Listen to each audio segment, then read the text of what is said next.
We are in Bel Air, Michigan. It's the Shanty Creek Resort. We're at this beautiful cabin here that's got like at least 15 or 16 beds. Aaron Kinzel's creation, Trauma Camp. The campers? Ex-cons refreshing their minds while getting a taste of northern hospitality. Yeah, so it's fresh smoked salmon from the Bear River up in Petoskey. Wow. Yeah. 2 days old. 2 days ago, swimming. It was swimming 2 days ago. Yeah. Trauma Camp in its fourth year. This time 15 campers came. I'm going to go around and give you a piece of paper and a pen.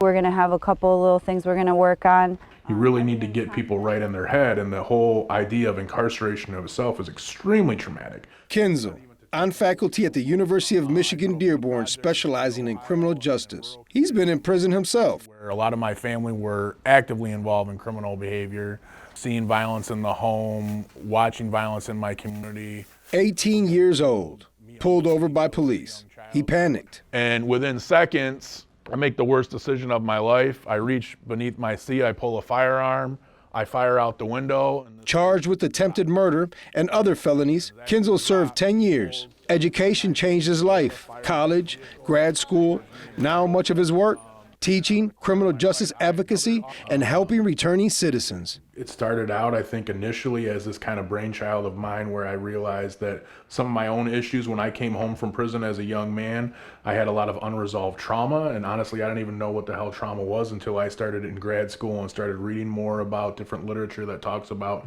these experiences that I had. For example, ACEs, adverse childhood experiences. All this stuff that happened to me as a young child has really helped define, not necessarily cause, but certainly led me down certain roads in which I made really negative choices going forward in my life and then getting involved in the criminal justice system. Before your 18th birthday, did you often or very often feel that no one in your family loved you or thought you were important or special? 1 for yes, 0 for no. Postdoctoral researcher Megan O'Neill administers an ACEs test, a survey of adverse childhood experiences.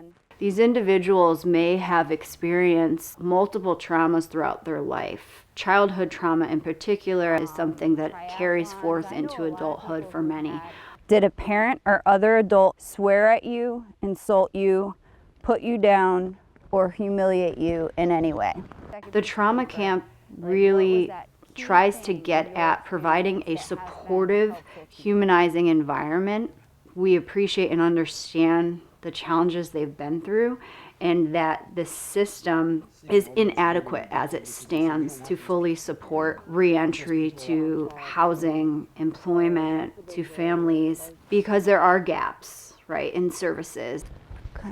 The reading of the ACEs scorecards. Somebody with a 3. A high number, higher risk for health problems, mental and physical. A 9. It was surprising to see my score was so high. That was an interesting point that she brought up about 7. Just because you have a high ACEs score doesn't mean that you're destined for, problems. But it's that resiliency gene that she was speaking of. Some people have it, some people don't, and I think that's what makes the difference.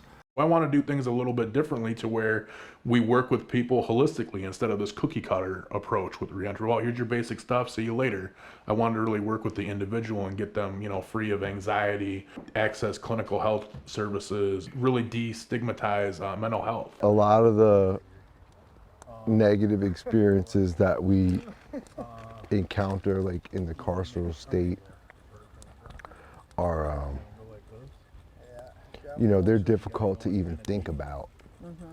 So coming together in a safe space like this is really beneficial, because you find out wow, I'm not alone. Somebody else went through that and they're still standing.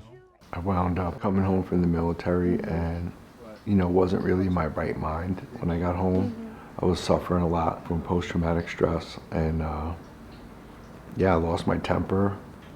Got into an altercation with some people. I was really young and very impetuous, and I wound up hurting some people pretty badly. It's 17 years now that I've been out, and it's just in the last few years that I've started to get a grip on it. So it takes a while. Jay Elias goes to college now. He heard about the Detroit art scene and came here 10 years ago, finding solace creating art cast in metal through his Evolution Art Studio. He says Aaron Kinzel helps him with issues that have followed him since incarceration. Inside, you have this very aggressive, hyper-masculine persona in male facilities, but even in a lot of female facilities, you may not be expressing emotion like you would normally in conventional society. So I wanted to break that paradigm and get people to be open, connect with their community, and just be really good citizens. How long have you been out now? Almost 6 months. So you're super fresh. Yeah. I was only in prison for 11 years. I mean, which is a long time, right? You know, but compared to like some of the other people that were attending that camp, 30 years, 40 years, you get locked up when there's Atari and you come out and you got a, you know, supercomputer in your pocket. It's tough stuff. Some of that's really tough to process. And so LaWanda Hollister, in her 50s, a regular trauma camper since it began when she left prison in 2020. Anytime people see the word reentry, they automatically think that it's about the resources, and it's not always about the resources, it's about the policy. She's become an activist fighting for better opportunities for returning citizens. That while working 2 jobs. Get us the code, tell her she's on the clock. One is her catering company, the Chow Hall. This night in Detroit, feeding and entertaining some formerly incarcerated, their friends and families. My favorite part about this is I'm able to employ, not on a large scale, but on a every now and then type basis, other returning citizens. Hollister's finding stability, this year a proud homeowner in Ypsilanti. But looking back, she came from an unstable family filled with trauma. Trauma, she tells me, led to decisions she'd regret. We came here when I was young to Michigan in Flint. From? Chicago. And just when I turned 17, my family decided they were going to stay in Chicago. And so I had no one here in Flint with me. My boyfriend was here, who I was very much in love with. And I stayed with him and, you know, from pillar to post, wherever we could find a stay. And during that time, he had been involved in a relationship other than ours. And Hollister says she just wanted to talk to the other young woman, but it got heated. The argument turned into a fight. Hollister stabbed her, guilty of second-degree murder in 1986, behind bars for 34 years. You were 17. She was 18. And your boyfriend was 19 going on 20. Being a returning citizen is a lot. People think, oh, you're out of prison, you should be happy and, you know, move on with your life, get over it, go ahead. But there are a lot of issues that we have. Jay Elias, camp participant. This year, he's also a camp art instructor. We create these negative spaces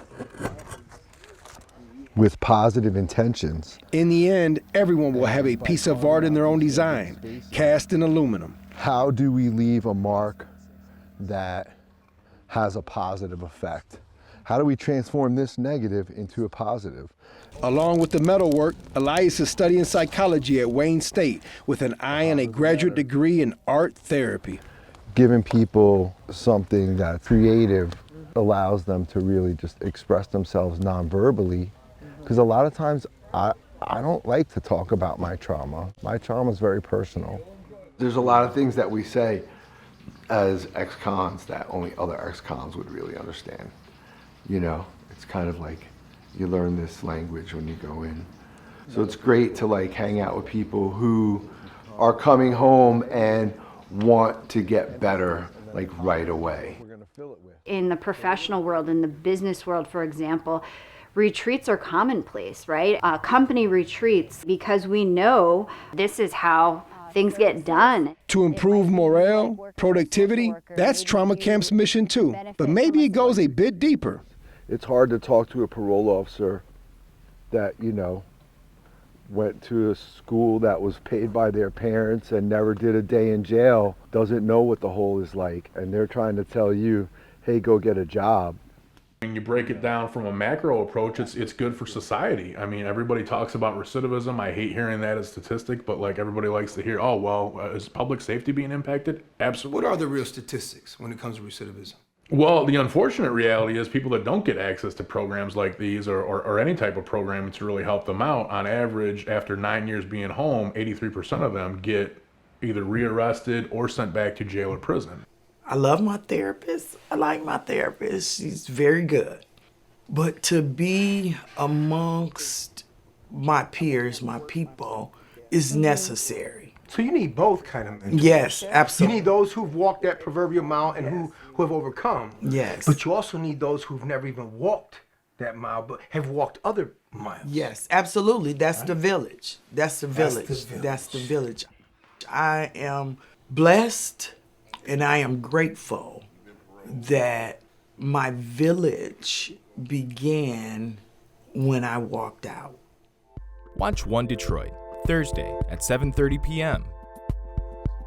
You can find more at onedetroitpbs.org or subscribe to our social media channels and sign up for our One Detroit newsletter.